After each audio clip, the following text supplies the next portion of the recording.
जहाँ भी हो पूज बाबा को जो है ना मल्यार्पण करने के लिए मंच पर अविलंब आने की कृपा करो।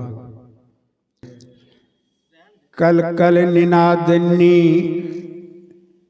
पीयूष वाहिनी गंगा एवं कोसी के पावन तट पर अवस्थित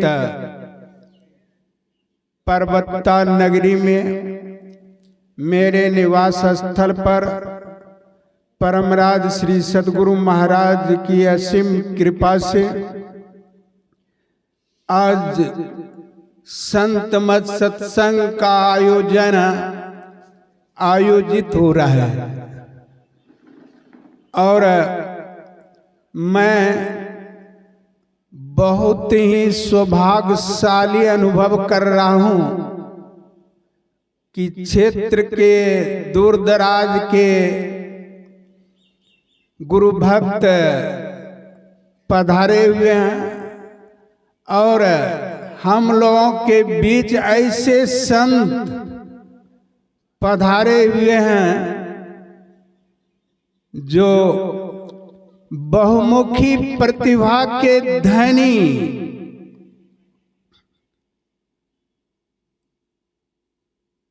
और विद्वान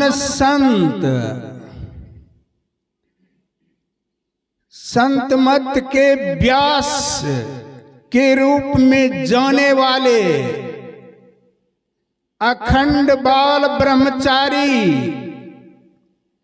संत मत का सिरमौर और सद्गुरु महाराज के मानस पुत्र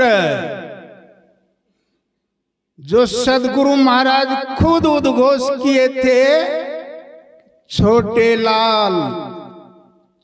लाल नहीं बड़े लाल हैं। जहां बड़े लाल का पदार्पण हो और भक्तजनों का दर्शन प्रसन्न हो रहा है, क्या कहने की बात है। कुछ भी कहा जाए तो थोड़ी होगी।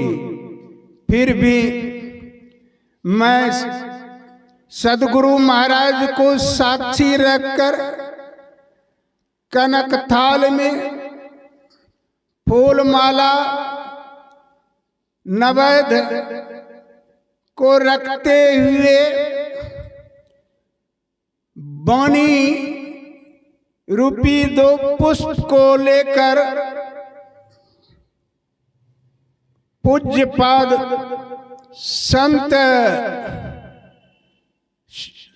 संत मंडली एवं आप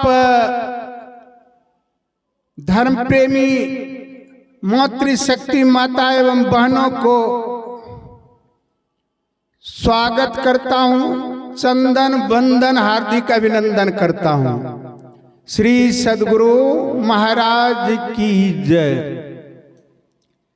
सज्जनों, यह जो सत्संग हो रहा है, मेरी माँ है जो 95 वर्ष पार कर गए हैं और मेरा लड़का सुमन बिहारी और दीपक है। सुमन बिहारी बीपीएससी क्वालिफाई करके हाई स्कूल जगदीशपुर प्रखंड में है। आज छुट्टी लेकर आए हुए हैं। सुमन बिहारी से निवेदन है कि वैसे वृद्ध माँ यहाँ आने में असमर्थ है, यहाँ मंच तक नहीं आ पाएगी, वैसे बैठी हुई थी, चली गई। फिर तो सर्वप्रथम गुरु महाराज को चरणों में फूल माला अर्पित करो। श्री सद्गुरु महाराज की जय। पूज्यपाद स्वामी श्री छोटे लाल ही नहीं बड़े लाल को फूल माला से स्वागत करने जा रहे हैं। हम लोग जोरदार जयकारा करें, बोलिए श्री सद्गुरु महाराज की जय। फिर हमारे बीच सभापति श्री दुर्गादास जी हैं, उनको फूलमाला से स्वागत करने जा रहे हैं। बोलिए श्री सदगुरु महाराज की जय। हमारे बीच परम आदरणीय उपिंदर आओ जो नवगछियान मंडली के कोषाध्यक्ष हैं, उनको भी फूलमाला से स्वागत करने जा रहे हैं। श्री सदगुरु महाराज की जय। मंच पर ब्रह्मचारी अमित बाबा हैं, उनको फूलमाला से स्वागत करने जा रहे हैं। श्री सदगुरु महाराज की जय। हमारे बीच परम आदरणीय हरिकिशोर बाबू शिक्षक हैं, जो इस बार नवगछियान मंडली सत्संग में गुरु महाराज से दीक्षा लिए थे। पहले कबीरपंथी थे। आज सौभाग्य की बात है, मेरी पुकार से आए हुए हैं। बोलिए श्री सदगुरु महाराज की जय। हमारे बीच स्वामी मुक्तानंद बाबा हैं, उनको फूलमाला से स्वागत करें। श्री सदगुरु महाराज की जय।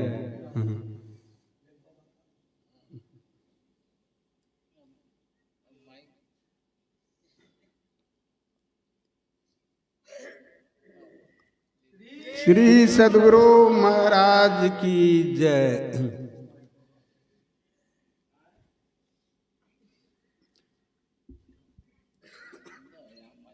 आज मैं आप लोगों को जानकारी दे रहा हूं, पूज्य बाबा के सिरमुख से जो सुनेंगे हम लोग। इसके पहले चमत्कार बता रहा हूं। यह सत्संग 10 फरवरी को होने वाला था, लेकिन नाला बनने के कारण गाड़ी नहीं आती। दूसरी बात, मैं सोचा कि ध्यानाभ्यास में मनियारपुर जाऊंगा, बढ़ा दिए। इसमें 20 फरवरी नियुक्त किया गया। तो 20 फरवरी में स्वामी मुक्तानंद जी 10 फरवरी में सुबह आते, तो 20 फरवरी में आते होंगे, शाम में भाग लेंगे। और मैं स्वप्न देखा था, स्वप्न में, और मन ही मन सोच रहे थे कि जो पूज्यपात बड़ेलाल बाबा हैं वो स्वस्थ हैं, समय किसी को नहीं देते हैं। लेकिन मैं गुरु महाराज से स्वप्न में ही प्रार्थना कर रहे थे कि पूज्यपाद अगर समय दे देते हैं तो बहुत सुंदर होगा।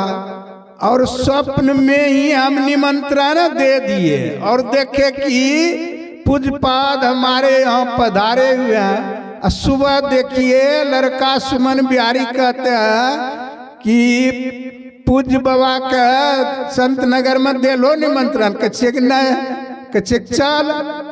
तो दोनों जो है ना बापूत गए, और वहाँ जो न कहता है कि ये इस बार से 1 सप्ताह अस्वस्थ थे। फिर भी सबको, जितने भी आते हैं प्रेमी, सबको नकारात्मक कहते हैं, हम अब कार्यक्रम नहीं कर पाएंगे। बहुत सेवा गुरु महाराज कराए हैं, लेकिन देखिए गुरु महाराज की कृपा। और ब्रजेश बाबा, उनको जो है अखिल भारतीय सत्संग में आज गाड़ी पर बैठ करके जाएंगे, पटना में पकड़ेंगे वृंदावन। तो दूसरा शिष्य लेकर खुद बाबा बोले कि मैं दूसरा शिष्य लेकर जाऊंगा। और बड़े ही इनकी कृपा हुई, बड़ी कृपा।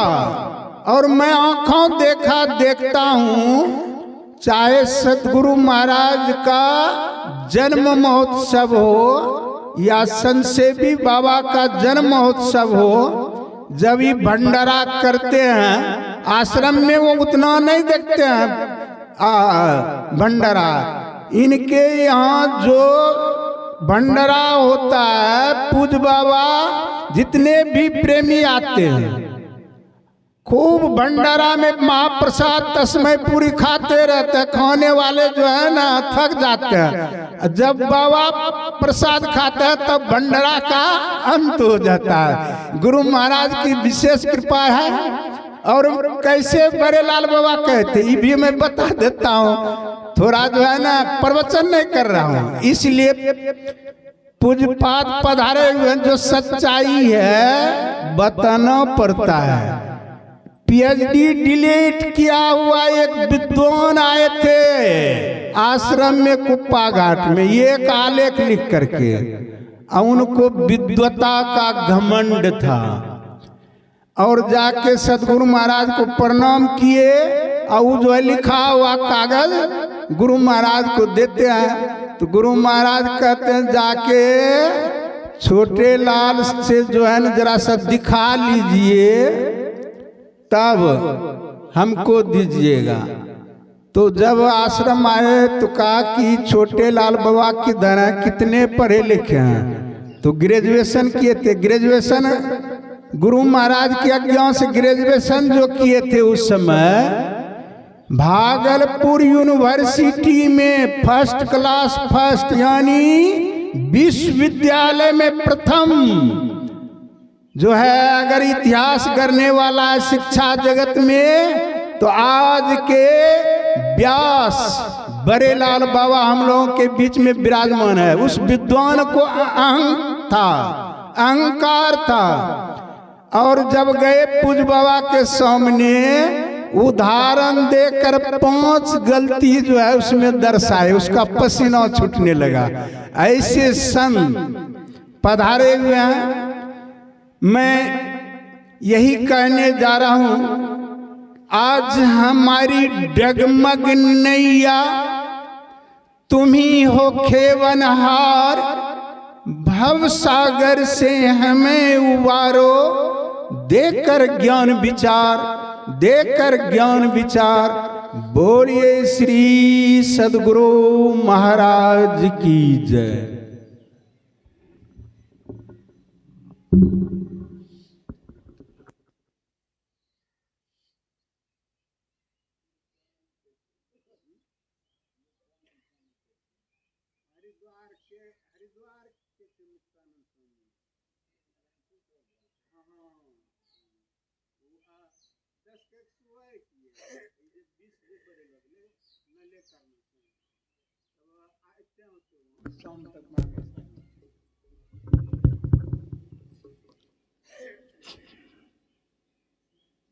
बोलिए श्री सदगुरु महाराज की जय।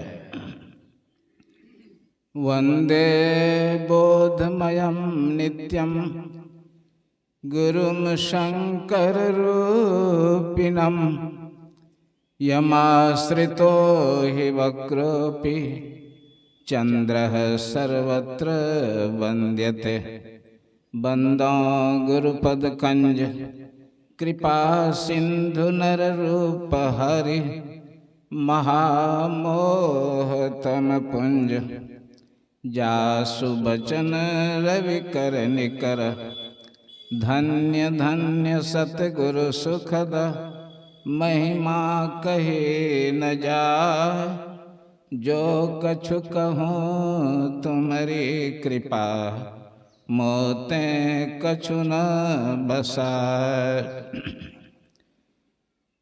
तीर्थों को भी पवित्र करने वाले मंचासीन महात्मागण और संत मत सत्संग के वचनों को सुनने के लिए उपस्थित आत्मीय जनों, अभी स्वामी श्रवण बिहारी बाबा ने मेरी प्रशंसा की। प्रशंसा दूसरे की कौन करते हैं? जो अच्छे लोग होते हैं, संत लोग होते हैं, वे दूसरे की प्रशंसा करते हैं। दुर्जन लोग अच्छे लोगों की प्रशंसा नहीं करते, निंदा करते हैं। तो इन्होंने मेरी प्रशंसा करके अपने उदार हृदय का परिचय दिया है। हर व्यक्ति में कुछ न कुछ अच्छाई होती है, बुराई भी होती है। अच्छे लोग अच्छाई पर ध्यान देते हैं, बुराई पर नहीं। भगवान श्री कृष्ण अर्जुन के साथ टहलने के लिए निकले हुए थे। रास्ते में एक कुत्ता मरा हुआ मिला। अर्जुन ने कहा, भगवान हटकर चला जाए, कुत्ते के शरीर से दुर्गंध आ रही है। भगवान कृष्ण ने कहा, तुम्हें दुर्गंध मालूम पड़ रही है और मुझे कुत्ते के दांत दिखाई पड़ रहे हैं, कितने अच्छे हैं, कितने चमकीले हैं। देखिए भगवान की दृष्टि कैसी थी। तो श्रवण बिहारी जी श्रद्धावान हैं। श्रद्धावान लभते ज्ञानम। जिसके अंदर श्रद्धा होती है वह ज्ञान प्राप्त करता है, जिसके अंदर श्रद्धा नहीं है वह ज्ञान हासिल नहीं करता है। इन्हें हिंदी भाषा पर अधिकार है, बहुत अलंकृत भाषा बोलते हैं। इनका प्रवचन सुनने में बड़ा अच्छा लगता है और बड़े आत्मबल के साथ ठोस आवाज में बोला करते हैं। तो अभी रामचरितमानस सारस्वतिक बालकांड से गुरु वंदना या संत वंदना का पाठ किया गया। संत किसे कहते हैं? सीधे शब्दों में जिन्होंने शांति को प्राप्त कर लिया है वे संत कहलाते हैं। संस्कृत के श्लोक में संत की परिभाषा दी गई है, भिद्यते हृदय ग्रंथिस छिद्यन्ते सर्व संशया क्षीयन्ते चास्कर्माणि तस्मिन् दृष्टे परावरे। जिन्होंने अपने हृदय की जड़ चेतन की गांठ खोल डाली हो, जिसके किए गए कर्म फल देने से रहित हो गए हों, जिनकी आत्मदृष्टि परे से परे को देखती हो, वे संत कहलाते हैं। संत आत्मज्ञ पुरुष होते हैं। तो संत की वंदना की गई है। संत की वंदना ही नहीं की गई है, संत की महिमा बतलाई गई है। संतों के संग से जो लाभ होता है वह भी बतलाया गया है। सत्संग से भक्ति का आरंभ होता है। नवधा भक्ति पढ़िए। प्रथम भगति संतन कर संगा, दूसरी रति मम कथा प्रसंगा। रामचरितमानस श्री राम की भक्ति का प्रचार करता है और नवधा भक्ति बतलाती है कि भक्ति कैसे की जानी चाहिए। सत्संग का विषय बड़ा महत्वपूर्ण है। तो मज्जन फल देखिए तत्काला। सत्संग भी तीर्थराज प्रयाग है। प्रयाग में गंगा, जमुना और सरस्वती की धाराएं मिलती हैं। प्रयागराज भी तीर्थ कहलाता है। इस सत्संग में ज्ञान की सरस्वती धारा बहती है, भक्ति की गंगा धारा बहती है और विधि निषेध मय कर्म की जमुना धारा बहती है। मतलब इस सत्संग में ज्ञान, भक्ति और कर्म की त्रिवेणी बह रही है। इसमें स्नान करने से क्या लाभ होता है, यही गोस्वामी तुलसीदास जी बतला रहे हैं। मज्जन फल देखिए तत्काला। मज्जन का अर्थ होता है स्नान करना। स्नान कई तरह से किया जाता है। स्नान के कई प्रकार शास्त्रों में बतलाए गए हैं। किसी जलाशय में गंगा नदी, जमुना नदी, किसी जलाशय में स्नान करना वारुण स्नान कहलाता है। वर्षा हो रही है, वृष्टि हो रही है, वर्षा का जल भी शुद्ध होता है, पवित्र होता है। वर्षा जल में स्नान करना वो वारुण इंद्र स्नान है। गर्मी काफी लग रही है, नदी के किनारे टहलने के लिए निकल गए, शीतल हवा का आनंद ले रहे हैं, यह वायव्य स्नान है। और जाड़े का दिन है, अलाव ताप रहे हैं, आग जलाई है, आग की गर्मी ले रहे हैं, तो यह है आग्नेय स्नान। और कहीं मंत्र का उच्चारण किया जा रहा है, मंत्र का उच्चारण सुनना मंत्र स्नान है, स्वयं मंत्र का उच्चारण करना भी मंत्र का स्नान करना है। और एक छठा है ब्रह्म स्नान, वैदिक मंत्रों का उच्चारण जहाँ हो रहा हो, वैदिक ज्ञान की चर्चा जहाँ हो रही हो, वहाँ बैठना, वैदिक मंत्रों को सुनना ब्रह्म स्नान है। तो हम नदी में स्नान करते हैं, शरीर की मैल धुलती है, मन की मैल नहीं धुलती है।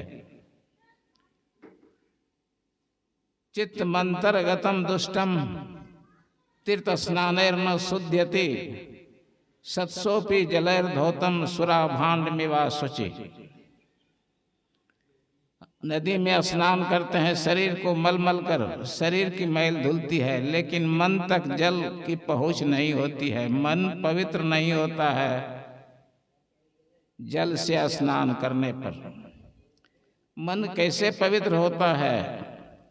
सत्कर्म करने से मन पवित्र होता है, अच्छे विचारों में रमन करने से मन पवित्र होता है। जप करें, ध्यान करें, इनसे मन पवित्र होता है। तो मज्जन फल देखिए तत्काला, कहते हैं कि मज्जन का फल, स्नान का फल तुरंत देखिए। काक हो ही पिक, कौवा कोयल हो जाता है। क्या संभव है? हम लोग बैठे हुए हैं सत्संग में, तो कहाँ सज्जन बन रहे हैं, दुर्जनता कहाँ जा रही है। यहाँ कहा जा रहा है कि मज्जन फल देखिए तत्काला। सत्संग करने से तुरंत लाभ होता है। जो कटुभाषी है वह मृदुभाषी हो जाता है, दुर्जनता सज्जनता में बदल जाती है। तत्काल फल कैसे मिलता है? जब संत की कृपा हो जाए किसी पर तो तुरंत फल मिल जाएगा, तुरंत लाभ हो जाएगा। जब तक संत की कृपा नहीं हुई है तो धीरे धीरे लाभ होगा।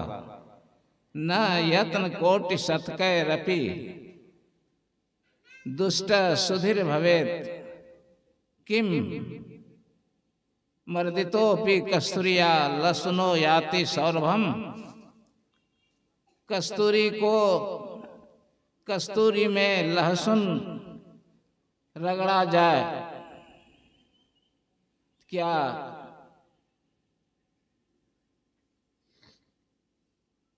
लहसुन में कस्तूरी लगड़ी जाए, क्या लहसुन में कस्तूरी की सुगंध आएगी? कभी नहीं आएगी। संत की कृपा हो जाए तो तुरंत बदलाव आ सकता है। कहिएगा कि कोई उदाहरण दीजिए, तुरंत बदलाव हो गया हो,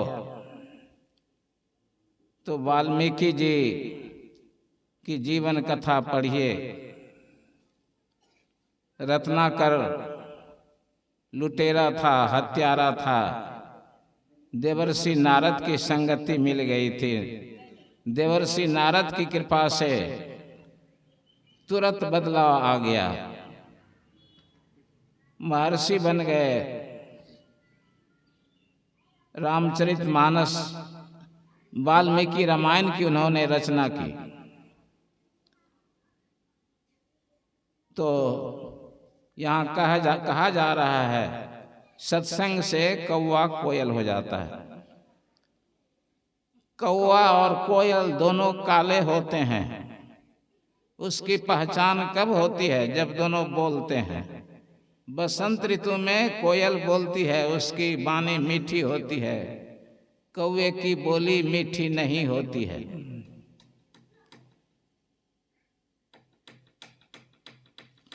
काकः कृष्ण पिकः कृष्ण को भेदः पिक काकियो बसंत समये प्राप्ते पिकह पिकह काकह काकह।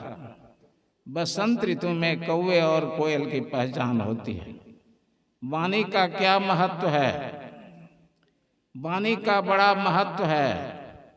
वाणी से ही लोग अधिक से अधिक दूसरों को दुख पहुंचाया करते हैं। वाणी से ही अधिक से अधिक लोग दूसरों को सुख पहुंचाया करते हैं। अगर सोच समझकर बोला जाए तो बड़ा कल्याण होता है। सोच समझकर नहीं बोला जाए, वाणी से ही लड़ाई झगड़े होते हैं। बाप बेटे में, पति पत्नी में, मित्र मित्र में। बोलने का ढंग नहीं जानते हैं, कुछ से कुछ बोला गया, आपसी झगड़ा हो जाता है। संत लोग कहते हैं,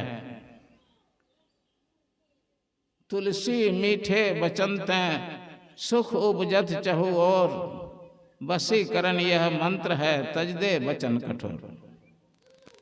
कहते हैं मीठा वचन बोलने से सबके हृदयों में आनंद की लहर फैल जाती है। किसी को अपना बनाना हो तो उससे मीठे शब्दों में बातचीत कीजिए। दूसरे को अपने वशीभूत करना हो, मीठा वचन बोलिए। तो वाणी का बड़ा महत्व है। प्रिय वाक्य प्रदाने न सर्वे तुष्यन्ति जंतवः, तस्मात् तदेव वक्तव्यम वचने का दरिद्रता। मीठे वचन बोलने से सब प्राणी खुश रहते हैं, इसलिए मीठा वचन बोलना चाहिए। सत्संग मीठा वचन बोलने के लिए सिखाता है। सब मीठा वचन बोलने से शत्रु पैदा नहीं होते, मित्र पैदा होते हैं। कटु वचन बोलने से शत्रु पैदा होते हैं। तो सत्संग के प्रभाव से आदमी कटुभाषी, मृदुभाषी हो जाता है। और आगे कहा जा रहा है, पिक बकऊ मराला, बोगला हंस हो जाता है। बोगले और हंस की आकृति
उदाहरण दिए गए। वाल्मीकि नारद घट जोनी, निज निज मुख नि कही निज होनी। 3 व्यक्तियों के उदाहरण दिए गए। वाल्मीकि, पहला नाम था रत्नाकर, ब्राह्मण कुल में पैदा हुए थे, लेकिन कुसंगति से लुटेरे हो गए थे। लोगों को लूटते थे, जान से भी मार डालते थे। लूटी हुई चीज़ों से परिवार का भरण पोषण करते थे। एक बार देवर्षि नारद गुजर रहे थे मार्ग से, रत्नाकर ने कहा ठहरो। नारद जी ठहर गए। कहा कि जो कुछ तुम्हारे पास हो सामान दे दो। कहा मेरे पास कुछ नहीं है, यह बीना है, इस पर भगवान के गीत गाता हूँ। मैं जहाँ तहाँ घूमता रहता हूँ, एक जगह स्थिर नहीं रहता हूँ। मैं तुम्हें क्या दूँ? बीना लेनी है तो ले लो। कहा कि कुछ नहीं है तुम्हारे पास? कहा कुछ नहीं। नारद जी ने पूछा कि तुम यह लुटेरे का काम क्यों करते हो? कोई दूसरा व्यवसाय करो। उसने कहा कि सुविधा होती है, लूटता हूँ, सामान लूट कर ले जाता हूँ, बाल बच्चे का भरण पोषण करता हूँ। नारद जी ने कहा कि बहुत बड़ा दुष्कर्म कर रहे हो, तुम्हें बार बार नरक जाना पड़ेगा, मरना पड़ेगा, जन्मना पड़ेगा, नरक बार बार जाना पड़ेगा। कोई दूसरा काम करो। क्या तुम्हारे परिवार के लोग तुम्हारे पापों के भागी बन सकेंगे? कहा कि क्यों नहीं बनेंगे? कहा कि जाकर पूछो। दौड़ता हुआ गया रत्नाकर, घर बगल में ही था। संध्या नहीं हुई थी, माथे पर पोटली नहीं थी, आंगन में पांव रखा।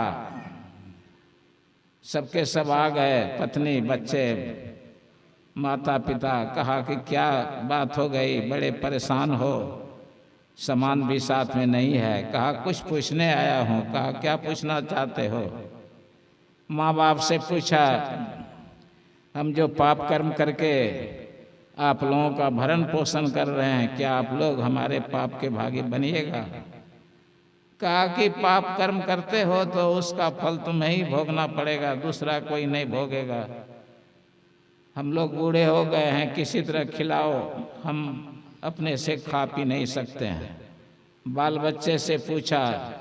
बच्चों ने कहा पिताजी हम अभी बच्चे हैं, जब हम बड़े हो जाएंगे तो आपको कमा कर खिलाएंगे, लेकिन पाप का भागी बनना बड़ा कठिन है। पत्नी से सोचा पत्नी की वह ठीक जवाब देगी, लेकिन पत्नी ने भी कहा पतिदेव आपने मेरा हाथ पकड़ा है, विवाह किया है, आप जैसे हो खिलाइए, लेकिन पाप की भागने नहीं बनूंगी। बहुत आघात लग गया रत्नाकर को। दौड़ता हुआ आया नारद जी के पास। तब तक नारद जी को एक वृक्ष से लत्तरों की रस्सी बनाकर बांध दिया था। बंधन खोला, चरणों पर गिर गया, कहा भगवान मेरा उद्धार कीजिए। मेरे पाप के भागी बनने के लिए घर का कोई सदस्य तैयार नहीं हुआ। नारद जी ने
में रत्नाकर का उद्धार हो गया। वाल्मीकि नारद घट जोनी। नारद जी पहले जन्म में, एक जन्म पहले, नंद नाम से प्रसिद्ध था। उसकी माता दासी थी, किसी के यहाँ सेवा का कर्म करती थी। सेवा के कर्म करने के दरमियान पेट में नंद आ गया। पिता का कोई पता नहीं कौन पिता है। समय आया, नंद ने जन्म लिया। एक ब्राह्मण के यहाँ दासी काम कर रहे थे। चौमासे में, जेठ अखाड़ सावन भादों में कुछ महात्मा लोग आए थे, भजन कीर्तन करते थे, सत्संग करते थे। और नंद 5 साल का हो गया था। माँ ने कहा, बेटा साधुओं की सेवा करो, पांव दबाओ, भोजन बनाकर खिलाओ, कपड़े फींच दो। बड़ा संस्कारी था नंद, सेवा करने लगा। साधु महात्मा बड़े खुश हुए, ध्यान भजन की युक्ति बतला दी। 4 महीने के बाद चले गए महात्मा लोग। मन नहीं लगने लगा नंद को, और इस बीच उसकी माता को सांप ने डस लिया। माता भी चल बसी, अकेला रह गया, जंगल में घूमने लगा, फल फूल कंदमूल खाकर जीवन निर्वाह करने लगा। भगवान के दर्शन की इच्छा हुई, भगवान ने दर्शन दिए, भक्ति भाव में लीन रहने लगा। कुछ दिनों के बाद फिर इच्छा हुई कि फिर भगवान दर्शन दें। भगवान ने कहा, इस बार अब इस जन्म में नहीं, अगले जन्म में तो दर्शन देंगे। इस बार दर्शन इसलिए दे दिए कि तुम में भक्ति भावना बनी रहे। समय आया, शरीर छूटा, दूसरे जन्म में ब्रह्मा के मानस पुत्र हुए और नारद जी कहलाए। नारद जी भक्ति शास्त्र के आचार्य हुए। नारद जी की बड़ी प्रसिद्धि है। तो नारद जी भी साधुओं की संगति में महान हो गए। रत्नाकर भी जीवन मुक्त हो गए। वाल्मीकि नारद घट जोनी। अगस्त जी भी साधुओं की संगति में विश्व विख्यात हो गए। तो सत्संग की महिमा बतलाई जा रही है। सत्संग से क्या सब लाभ होता है। कहते हैं, जलचर थलचर नवचर नाना, जो जड़ चेतन जीव जहाना। तीन तरह के जीव बतलाए गए। स्थल पर चलने वाले, जल में चलने वाले, आकाश में उड़ने वाले।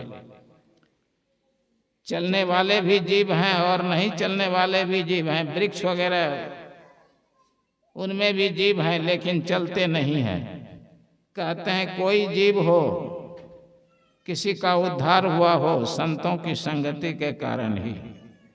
क्या सब लाभ होता है संतों की संगति में। का मति की रति गति भूति भलाई, जब जही जतन जहाँ जही पाई, सो जानब सत्संग प्रभावो, लोक वेदना अनुपाव। कहा कि संतों की संगति करने से मति मिलती है, ज्ञान मिलता है, विवेक मिलता है। जिसको सुबुद्धि हो गई उसके उद्धार में कोई विलंब नहीं। गोस्वामी तुलसीदास जी ने विनय पत्रिका में लिखा है, तुलसीदास हरि गुरु करुणा बिनु, विमल विवेक न होई, बिनु विवेक संसार घोर निधि पार न पावई कोई। गुरु और ईश्वर की कृपा से ही विमल विवेक होता है। जिसको विमल विवेक नहीं होगा वह संसार समुद्र पार नहीं कर सकेगा। विवेक की बड़ी आवश्यकता है। सबसे पहले दिया मति, फिर आया कीरति। सत्संग करने से जस फैल जाता है। अच्छा काम करने से लोगों का जस फैलता है, बुरा काम करने से अपजस फैलता है। मति कीरति गति। सत्संग करने से मोक्ष भी मिलता है, अच्छी स्थिति बनी रहती है जीवन की। मरने के बाद मोक्ष भी प्राप्त करता है।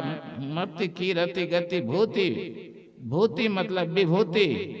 जिसने कोई विशेषता जीवन में हासिल की है, समझिए कि सत्संग के प्रभाव से उसने वह विशेषता हासिल की है। गति भूति भलाई भलपन शीलता। शीलता सबसे बड़ी चीज है। संतों की संगति में ही शीलता मिलती है। सत्य और नम्र व्यवहार को शीलता कहते हैं। शील की मिल बिन बुद्ध सेवकाई। विद्वानों संतों की सेवा किए बिना, संगति किए बिना किसी को शीलता नहीं मिलती। शील सबसे बड़ा उत्तम रत्न है। शीलवंत सबते बड़ो, सर्व रतन की खान, तीन लोक की आपदा रही सील में आन। जो सीलवान हो जाएगा उसे किसी चीज की कमी नहीं रहेगी। गुरु महाराज ने मुझे कभी कहा था कि नम्र हो जाओगे तो तुम्हारे सारे काम बन जाएंगे। तो शीलता में नम्रता भी आती है। तो बिनु सत्संग विवेक न होई, राम कृपा बिनु सुलभ न सोई। सत्संग में ही विवेक होता है। और सत्संग कैसे मिलता है? ईश्वर की कृपा के बिना सत्संग नहीं मिलता है। और बोलिए, बहुत बोलिए, जरा सारो बोल दे, थकी जाए छे। नहीं ना अपने दे दे। आगे कहा गया, सठ सुध रही सतसंगति पाई, पारस परस को धाति सुहाई। दुष्ट आदमी संतों की संगति पाकर सुधर जाता है। मलियाचल गंधेना त्विंदनम चंदनायते, तथा सज्जन संगेना दुर्जन सज्जनायते। कहते हैं जिस पहाड़ पर चंदन का वृक्ष है, चंदन के वृक्ष से जो हवा चलती है, वह हवा जिस जिस वृक्ष को लगती है वह भी चंदन हो जाता है।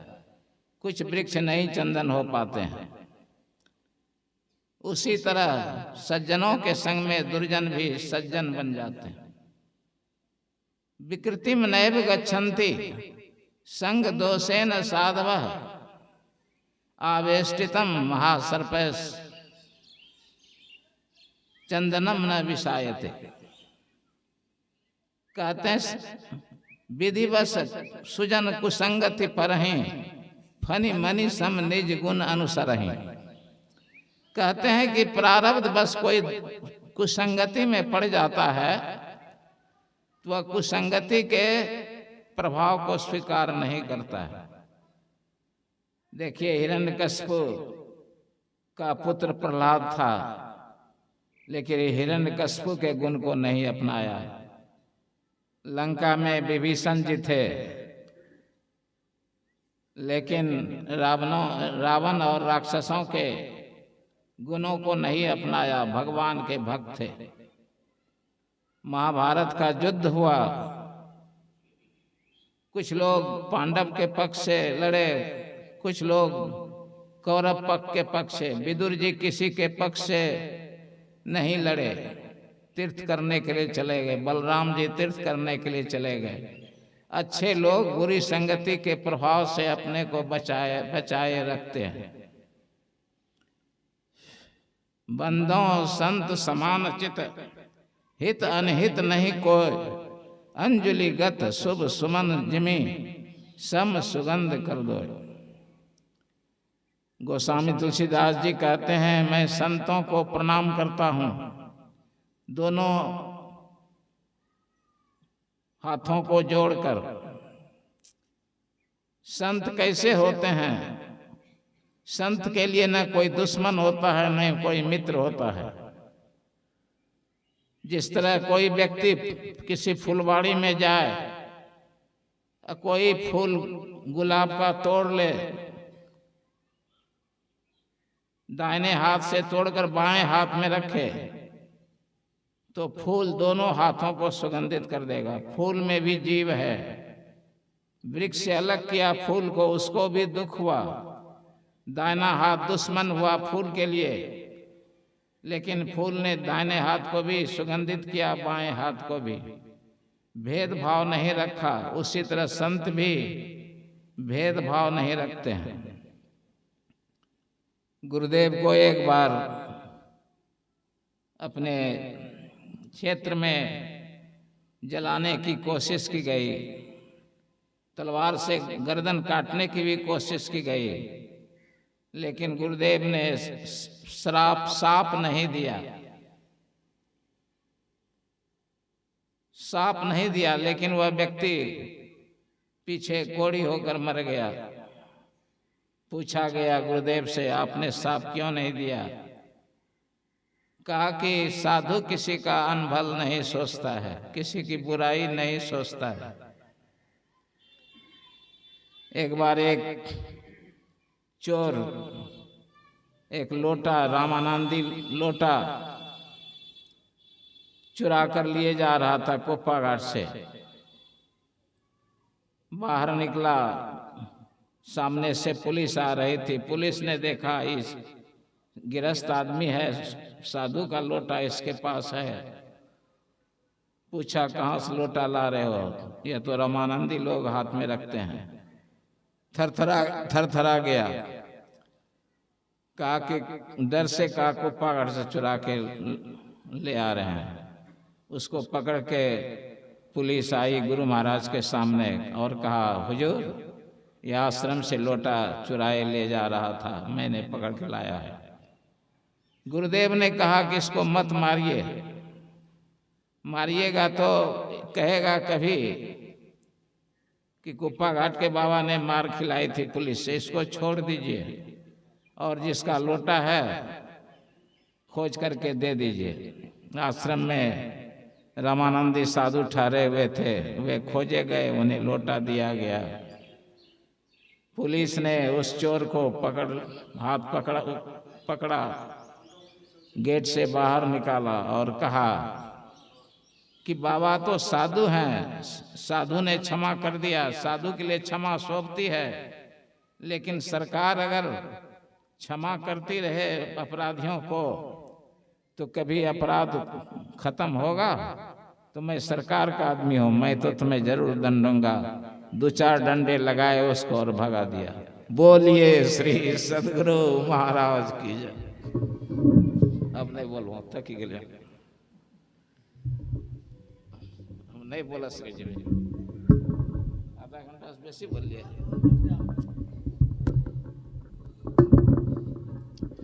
श्री सदगुरु महाराज की जय। अब पूज्यपाद श्री बरेलाल का तो जो है ना अमृत वर्षा हो गई।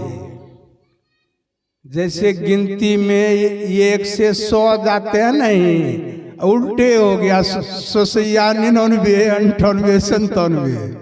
अब छोटे लाल बचे हुए हैं।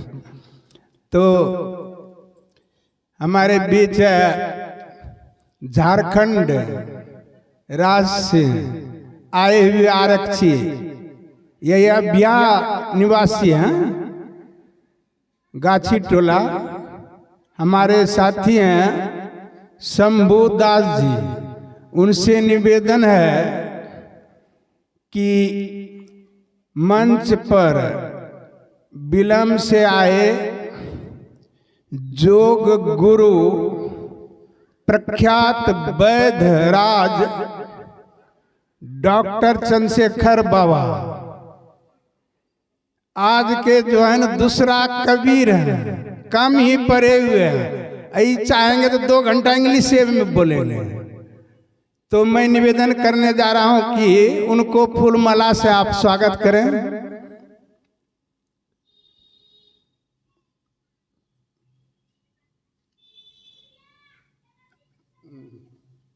श्री सदगुरु महाराज की जय।